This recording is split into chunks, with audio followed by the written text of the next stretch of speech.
जी अस्सलाम वालेकुम। यासीन आपके साथ हाजिर है। आज है जुमे का दिन, इस हफ्ते का आखिरी दिन यानी वीकेंड आज हम इसको कहते हैं। और 13 सितंबर आज तारीख है, जुमे का दिन। और आज सबसे इम्पोर्टेंट जो हमारे पास है वो ये है कि सुबह से चाइना की मार्केटें आज बंद हैं। चाइना में ऑटोमन डे हॉलीडे मनाया जा रहा है, जिसकी वजह से आज मार्केटें बंद हैं। और कल मैंने आपको एक मैसेज भी बड़ा इंपॉर्टेंट किया था। वो मैसेज करने का मकसद ये होता है कि हम पहले से मेंटली प्रिपेयर्ड रहें कि किन जगहों पे जो है वो छुट्टियों का समा शुरू होने वाला है। और खास तौर पे जो लॉन्ग वीकेंड जो आते हैं वो बड़ा इंपॉर्टेंट होता है, क्योंकि मार्केट में उसकी वॉलेटिलिटी एंड वॉल्यूम मैटर करता है। तो 1 अक्टूबर से लेकर 7 अक्टूबर तक चाइना की मार्केटें बंद रहेंगी। वहां पे नेशनल हॉलीडे, वहां पे उनका कौमी दिन मनाया जाएगा 1 अक्टूबर से 7 अक्टूबर तक। ये बताने का मकसद ये होता है कि आप पहले से मेंटली तैयार रहें कि जनाब ये छुट्टियां जो आने वाली हैं इसका मार्केट पे क्या इफेक्ट पड़ेगा। क्योंकि चाइना दुनिया की एक बड़ी इकोनॉमी कंसिडर की जाती है पूरी दुनिया में। इसकी आज हमें पता है कि धाक बैठी हुई है। तो इस वजह से हमें ये पहले से पता होना चाहिए कि चाइना में एक लॉन्ग हॉलीडे आने वाली है, यानी पूरे एक हफ्ते तक मार्केटें बंद रहेंगी, जिसकी वजह से पूरी दुनिया की स्टॉक मार्केट, करेंसी और कमोडिटी मार्केट में जो है थोड़ा सा वॉल्यूम मैटर करता है। मार्केट में वॉल्यूम कम हो जाता है। तो बहरहाल ये बड़ा इंपॉर्टेंट है कि हम इसको याद रखें। बहरहाल आज जो है चाइना बंद है, चाइना में छुट्टी है, वहां पे ऑटोमन डे हॉलीडे मनाया जा रहा है। इसके अलावा खबरें बहुत सारी चल रही हैं। सबसे इंपॉर्टेंट खबर जो हम लेके चलते हैं वो अमेरिका की तरफ से जो बिलियंस ऑफ डॉलर के टैक्सेस लगाने के हवाले से जो बातें चलती रहती हैं, जो कि पिछले कई 6-7 महीनों से चल रहा है। और पिछले दिनों हमने ये देखा था कि ट्रंप साहब ने कभी 300 बिलियंस ऑफ डॉलर के इंपोर्ट्स पे ड्यूटीज लगाई, तो कभी 110 बिलियंस ऑफ डॉलर की इंपोर्ट्स पे 15% ड्यूटी लगाई।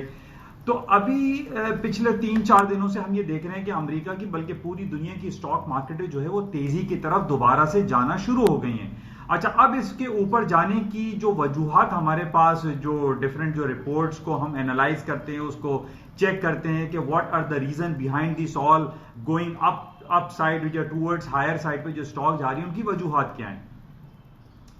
देखिए, उनमें सबसे बड़ी जो वजह है, एक तो ऊपर जाने की जो आजकल पिछले कल से खास तौर पे मैं कहूंगा कि ये खबर चल रही है कि ट्रंप साहब ने ये कहा है कि वो इंटरिम कोई एग्रीमेंट हो रहा है चाइना और अमेरिका के दरमियान के जनाब कुछ आइटम ऐसे होंगे जिसके ऊपर टैक्स ज्यादा लगेगा, किसी पे कम लगेगा, या चंद कमोडिटीज ऐसी होंगी जिसके ऊपर टैक्स जो है बिल्कुल जीरो कर दिया जाएगा। जैसे मेडिकल ग्राउंड की जो कमोडिटीज होते हैं, या मेडिकल ग्राउंड की जो हेल्थ सेक्टर की जो आइटम है या मेडिसिन है, उस पर जो है टैक्सेस नहीं लगाए जाएंगे। जो ऑटोमोबाइल सेक्टर है उस पर सर्टेन परसेंटेज लगाया जाएगा। या मोबाइल की सॉफ्टवेयर है या मोबाइल इंडस्ट्री से जो रिलेटेड जो आइटम इंपोर्ट्स हो रहे हैं अमेरिका में चाइना की जानिब से, उस पर जो है वो टैरिफ डिफरेंट लगाया जाएगा या उसको रिलीफ दे दिया जाएगा। तो इसको एक इंटरिम ट्रेड एग्रीमेंट का लफ्ज इस्तेमाल किया जा रहा है। ये कहा जा रहा है कि अमेरिका और चाइना के दरमियान एक बाहमी हम आहंगी तय पा गई है, जिसके ऊपर सिर्फ ट्रंप साहब की एग्रीमेंट पे साइन करना बाकी है। और वो बाहमी हम आहंगी नजर आ रही है, जिसकी वजह से ये कहा जा रहा है कि जो बिलियंस ऑफ डॉलर के टैक्सेस दोनों ममालिक एक दूसरे के ऊपर लगाना चाह रहे हैं, उसके अंदर थोड़ा सा एक स्टे हो जाएगा, टाइम मिल जाएगा, एक नरमी दिखाई दे रही है, जिसकी वजह से हम पॉजिटिव एटीट्यूड देख रहे हैं मार्केट का। और स्टॉक मार्केटों ने दोबारा हायर साइड पे जाना शुरू कर दिया है। हालांकि पिछले हार्डली 1-1.5 महीने पहले मार्केटें जो है डाउन साइड पे आ गई थी, और सिर्फ उसकी वजह ये थी कि ट्रंप साहब ने ये कहा था कि जनाब वो 300 बिलियंस ऑफ डॉलर की इंपोर्ट्स पे 10% 15% टैक्सेस लगा देंगे। फिर उन्होंने 110 बिलियंस ऑफ डॉलर के टैक्सेस इंपोर्ट्स पे 15% टैक्सेस लगा दिए। तो ये सारे टैक्सेस जब ये अमेरिका लगा रहा तो जाहिर है इसके रिटेलिएशन में चाइना भी जो है वो टैक्सेस लगाना उसने शुरू कर दिया। तो ये तमाम दोनों तरफ से टिट फॉर टैट चल रहा था। लेकिन इस दफा अभी हमें 3-4 दिन से जो डिफरेंट रिपोर्ट आ रही है उसमें यही कहा जा रहा है कि अमेरिका और चाइना के दरमियान एक बाहमी हम आहंगी तय पा गई है, और ये इंटरिम ट्रेड एग्रीमेंट के तौर पर गिरदाना जाएगा और इस पर साइन होना बाकी है, जिसकी वजह से हम एक पॉजिटिव रिएक्शन देख रहे हैं मार्केट का। और stock मार्केटें, S&P, Dow Jones, Nasdaq, वो तमाम ऊपर चलते चले जा रहे हैं। और ये वही लेवल्स हैं जो मैंने आपको 12 पिछले कई कमेंट्स में मैंने स्पीच में आपसे कहा है S&P का 2949 के ऊपर तेजी थी, मार्केट ऊपर चली गई, 3015 3010 पे मार्केट चल रही है। नेस्डैक का 78 फिगर का लेवल था, वो भी क्रॉस कर गया, वहां से तकरीबन 150 पॉइंट ऊपर है। डाउ जोन्स का 26,400 का लेवल था, वो भी ऊपर निकल गया। तो हम बेसिकली मेरी जो आपसे ये राब्ता रहता है यूट्यूब चैनल के थ्रू, सारी बातें हम लोग करते रहते हैं, जो बताते रहते हैं, इसका मकसद सिर्फ यही होता है कि हमें कहीं से कोई एक छोटा सा क्लू मिल जाए कि जनाब what is happening behind us and what is happening around us, कि मार्केट क्यों ऊपर जा रही है, मार्केट क्यों नीचे आ रही है, उसके कुछ रीजंस, कुछ ग्राउंड्स हमें पता होने चाहिए। तो एक तो ग्राउंड मैंने आपको ये बताया कि जनाब ये इंटरिम ट्रेड एग्रीमेंट दोनों मुल्कों के दरमियान हो रहा है, ये ऊपर जाने की वजह है। और दूसरी वजह जो ये बताई जा रही है कि 18 सितंबर the time is ticking down, America के इंटरेस्ट रेट का रिजल्ट है, और 18 तारीख को बहुत ज्यादा प्रेशर है फेडरल रिजर्व बैंक के ऊपर कि वो इंटरेस्ट रेट 1% तक डिक्लाइन कर सकता है। क्योंकि अब ट्रंप साहब की तरफ से, जैसे कल मैंने आपको एक क्लिप भी आपको दी थी, मैंने लिंक फॉरवर्ड किया था ब्लूमबर्ग की तरफ से, जिसमें यह कहा जा रहा है कि ट्रंप साहब अब 1% की कहानी से बहुत आगे निकल गए। वो ये कहते हैं कि जो 2.25% अमेरिका का इंटरेस्ट रेट है, इसको जीरो कर दो। जीरो भी क्या, वो कहते हैं माइनस में लेकर आओ। जिस तरीके से हम देख रहे हैं, देखिए स्विट्जरलैंड तकरीबन 3-4 सालों से उसका इंटरेस्ट रेट 0.75% चल रहा है, माइनस है, नेगेटिव है। इसी तरीके से जापान का इंटरेस्ट रेट हम देख रहे हैं कि -10 चल रहा है। तमाम इंटरेस्ट रेट जो है, अब उन इकोनॉमी को जब हम चेक करते हैं या जज करते हैं कि जनाब वो इकोनॉमीज जहां पर इंटरेस्ट रेट माइनस चल रहा है, उनके हालात का वाकयात क्या हैं, तो वहां पर हम देखते हैं कि वो भी बेहतर तौर पे परफॉर्म कर रहे हैं, उनकी इकोनॉमिक कंडीशन जो है वो बेहतर हो रही है।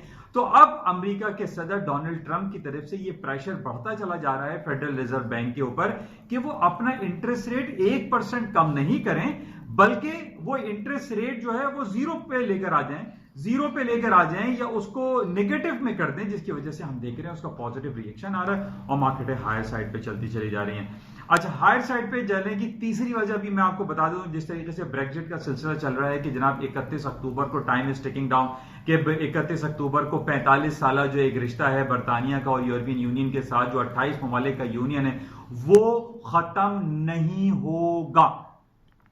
यानी जो हम ये बहुत सारे लोग जो उम्मीद लगाइए बैठे हैं कि जनाब 31 अक्टूबर को जो यूरोपियन यूनियन से इसकी अलहदगी होनी है, डील या without deal, with no deal, वो नहीं होगा। उसकी वजह यह है कि जिस तरीके से बहुत ज्यादा एक केओस, एनर्की और टेंशन क्रिएट हुई है यूके पार्लियामेंट में, और पिछले दिनों बोरिस जॉनसन साहब ने जो है वो पार्लियामेंट को सस्पेंशन ऑर्डर भी दे दिया है, जबकि वो स्कॉटलैंड में वो उसको चैलेंज कर दिया गया और वहां के जज ने ये कहा है, जज साहब, ऑनरेबल जज ने ये कहा है कि जनाब ये एक अनलॉफुल एक्ट है और ये सस्पेंशन नहीं होनी चाहिए, और कमिंग मंडे से, यानी 2 दिन के बाद जो मंडे आएगा, वहां पे पार्लियामेंट का इजलास होगा। तो ये बड़ा पॉजिटिव हो रहा है, यानी बजाहिर तो हमें नेगेटिव दिखाई दे रहा है कि वहां पे शोर शराबा हो रहा है, लेकिन ये पॉजिटिव है। अब पूरी दुनिया की एज अ होल इकोनॉमी के लिए पॉजिटिव है कि बरतानिया यूरोपियन यूनियन से अलहदा नहीं होगा।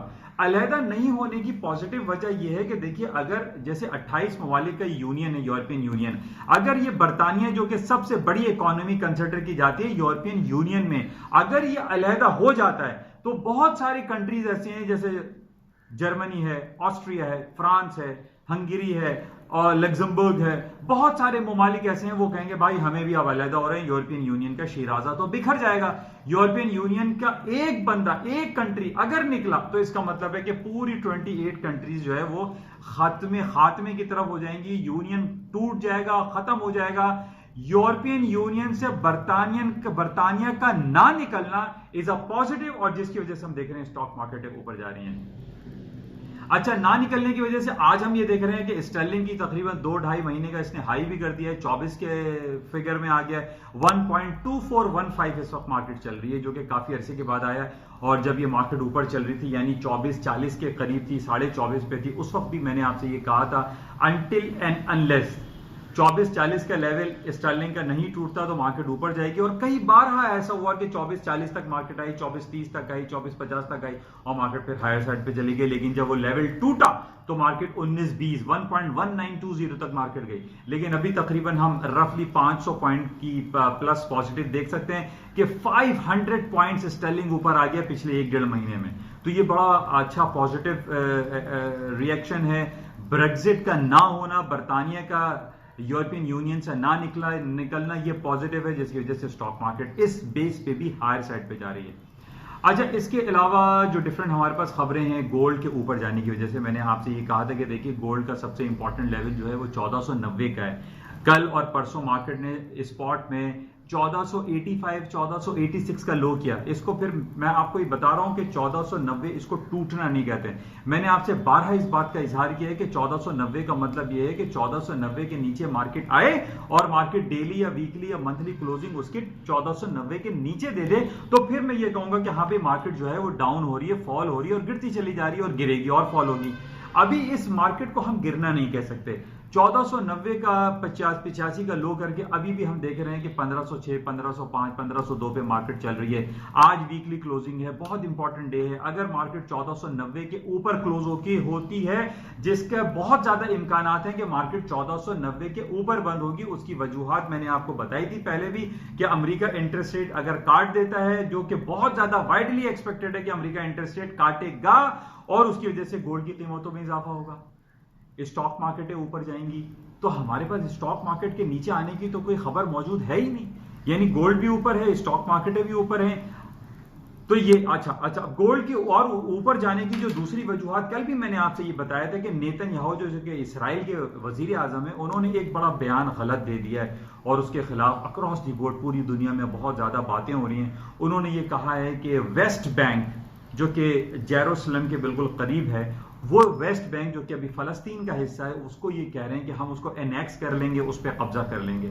अब ये फलस्तीन के ऊपर या फलस्तीन के जो डिफरेंट इलाके हैं, गजा की पट्टी है, वेस्ट बैंक है, फलस्तीन है, जेरूसलम है और दूसरे जो इलाके हैं उसके ऊपर ये इसराइल का ये कहना कि जनाब हम इस पर कब्जा कर लेंगे, ये बहुत ज्यादा नेगेटिव है। और इससे बहुत ज्यादा जो है वो एक पूरे रीजन में जो टेरिटरी है, यानी इसराइल और फलस्तीन की जो टेरिटोरियल एरिया है, उसमें बहुत ज्यादा संगीनी सूरत हाल इख्तियार हो सकती है, जिस तरीके से पहले भी हमने ये देखा था। अच्छा, अब ये एक बात तो नेतन्याहू साहब ने कह दी, लेकिन नेतन्याहू साहब के इस बात को कोई निगेट नहीं कर रहा, कोई डिक्लाइन नहीं कर रहा, कोई उसको गलत नहीं करार दे रहा, यानी ना यूरोपियन यूनियन वाले इसको गलत कह रहे हैं, ना अमेरिका इसकी तरफ आवाज उठा रहे हैं कि नहीं नेतन्याहू साहब ने गलत कहा है, क्योंकि ये सब एक ही बने में। अब ये देख रहे हैं कि जहां एक तरफ हम कश्मीर के मसले देख रहे हैं, फिर जनाब हांगकांग का मसला है, अब यहां पर एक टेंशन क्रिएट होने वाली है, जिसमें सबसे इंपॉर्टेंट ये है कि अगले हफ्ते नेतन्याहू का जो है इलेक्शन है और ये कहा जा रहा है कि अगर ये इलेक्शन में जीत जाते हैं तो ये वेस्ट बैंक को एनेक्स कर लेंगे, वहां फौजी ऑपरेशन हो गया और वही फलस्तीन में एक टेंशन क्रिएट हो गई, पूरे अरब वर्ल्ड में एक परेशानी का आलम होगा। लेकिन हमारा सबसे बड़ा एक अलमिया ये है कि OIC organisation of Islamic organisation जो है, ऑर्गेनाइजेशन ऑफ इस्लामिक कॉन्फ्रेंस जो होती है, उसने अभी तक इस बात को नहीं उठाया है कि जनाब नेतन्याहू साहब ने अगर ये बात कही है कि जनाब वो वेस्ट बैंक को एनेक्स कर लेंगे तो इसके कितने नेगेटिव इंपैक्ट पूरी इकोनॉमी पे पड़ेगा, पूरे अरब कंट्री में, पूरी दुनिया में इसका बड़ा नेगेटिव सिलसिला होगा। तो बहरहाल इसकी एक वजह यह भी है कि गोल्ड की मार्केटें इस वजह से डाउन नहीं होंगी बल्कि ऊपर की तरफ जाएंगी, यानी नेतन्याहू का यह बयान कि जनाब वो वेस्ट बैंक को एनेक्स कर लेंगे, कब्जा कर लेंगे, बिल्कुल वैसे ही जैसे उन्होंने पहले गोलन हाइट्स जो कि सीरिया का इलाका है, सीरिया के इलाके को भी 1967 में उन्होंने कब्जा किया था, फिर 1981 में उसको एनेक्स कर लिया गया, तो अभी उसका इसराइल का उसके ऊपर कब्जा है गोलन हाइट्स पे जो कि सीरिया की टेरिटरी है। तो ये टेंस माहौल पैदा करना ये गोल्ड के लिए कोई अच्छी चीज तो है नहीं, अच्छी बात भी नहीं है। तो इस वजह से मैं आपसे कह रहा था कि गोल्ड की कीमतें ऊपर जा सकती हैं। अच्छा, इसके साथ ही जो कल हम देख रहे थे कि जनाब एक बड़ा फैसला हुआ ट्रम्प साहब की तरफ से, वहां के national security adviser mister John Bolton को फायर कर दिया गया। मिस्टर जॉन बोल्टन जो कि बहुत सीनियर वहां के ब्यूरोक्रेट्स हैं, बहुत सीनियर वहां के गवर्नमेंट लेवल्स पे वो रहे हैं, जॉन बोल्टन जो कि एडवाइजर भी हैं, मिनिस्टर भी हैं, या जो भी आप एक हाईली डेसिग्नेटेड पर्सनालिटी हैं मिस्टर जॉन बोल्टन। उनको उन्होंने फायर किया है। वो ये कहते हैं कि जॉन बोल्टन और ट्रंप साहब एक पेज पे नहीं है, खासतौर पे ईरान के हवाले से, अफगानिस्तान के हवाले से, और और इसी तरह वेनेजुएला, नॉर्थ कोरिया, ये सारे जो मामला थे मिस्टर जॉन बोल्टन और ट्रंप के दरमियान काफी एक तहफुजात पाए जाते थे, जिसकी वजह से उन्होंने उनको रिजाइन करने को कहा, यानी एक अल्टीमेटली आप कह लीजिए कि उनको फायर कर दिया गया। अच्छा, इस वजह से हम यही देख रहे हैं कि तेल की कीमतें नीचे आ गई थी। तेल की कीमतें इस वजह से नीचे आई कि जॉन बोल्टन का जो स्टांस था और रिगार्डिंग ईरान, तो वो बहुत ज्यादा सख्त था, सख्त अल्फाज इस्तेमाल किया करते थे, जिसकी वजह से वो उनको फायर किया गया। जबकि हम ट्रंप साहब को ये देखते हैं कि उनके अंदर एक सॉफ्ट कॉर्नर पाया जाता है ईरान के मैटर के हवाले से, क्योंकि पिछले दिनों भी हमने देखा था कि जनाब ईरान के हवाले से उन्होंने एक सॉफ्ट इंस्टांस लिया, उनको ईरान को इजाजत दे दी कि वो दुनिया में जो है वो तेल की सप्लाई कर सकता है, सिविल न्यूक्लियर एक्टिविटीज के हवाले से वो काम कर सकता है। तो हम ये देखते हैं कि जॉन बोल्टन और ट्रंप की तरफ से जो है वो इख्तलाफात थे, जिसकी वजह से उनको फायर कर दिया गया। अच्छा, अब हम ये देख रहे हैं कि जब ट्रंप का एक इजी स्टांस है, जो एक सॉफ्ट कॉर्नर है ईरान के लिए, तो तेल की कीमतें नीचे आ गई। तेल ने कल $54 का नीचे लो कर दिया, अभी भी 55 के करीब चल रहा है। तो जॉन बोल्टन के रिजाइन करने की वजह से गोल्ड की ऑयल की कीमतों में जो है वो डाउनफॉल आया। तो बहरहाल आज ये सबसे इंपॉर्टेंट रहा। और पिछले दिनों आपको पता है कि हरिकेन डोरियन आया था हमास में, वहां कह रहे हैं 2500 लोग वहां पे लापता हैं। अब 2500 वो लोग कहाँ हैं, किधर हैं, वो पता नहीं है। बहरहाल ये बड़ा नेगेटिव था। तो बहरहाल ये कुछ सूरत हाल रही थी। अच्छा, एक पॉइंट आपको बताता चलूं कि ब्रेग्जिट का ना होने का के हवाले से ये भी सिलसिला चल रहा है कि वहां दोबारा रेफरेंडम कॉल हो सकता है बरतानिया में, कि आया लोग वहां पर वाकई में यूरोपियन यूनियन से अलहदगी चाहते हैं या नहीं चाहते। बहरहाल इसका एक रेफरेंडम भी उम्मीद है कि वो हो जाए। बहरहाल एक बात ये भी हो रही थी कि जनाब मिस्टर बोरिस जॉनसन जो कि बरतानिया के वजीर आजम हैं, उनको रिजाइन कर देना चाहिए अगर वो जो बरतानिया जो क्वीन एलिजाबेथ हैं उनको मिसलीड करें ब्रेग्जिट के हवाले से। तो बहरहाल 14 अक्टूबर को क्वीन एलिजाबेथ का खिताब है, उसको हम चेक करेंगे कि क्या सिलसिला रहता है। बहरहाल ये हफ्तावार 2 दिन की छुट्टियां होती हैं, हफ्ता और इतवार। इंशाल्लाह फिर आपसे मुलाकात होगी। अगर कोई इंपॉर्टेंट इवेंट रहा तो फिर मैं आपको यूट्यूब क्लिप पे कोई अपलोड्स डालूंगा। और ये हफ्ता इतवार की छुट्टियों के बाद इंशाल्लाह संडे नाइट या मंडे मॉर्निंग आपसे फिर रब्ता होगा। उस वक्त तक के लिए इजाजत चाहिए। खुदाफिज। जाते हुए मैं कहूंगा इस यूट्यूब चैनल को सब्सक्राइब जरूर करें। Thank you.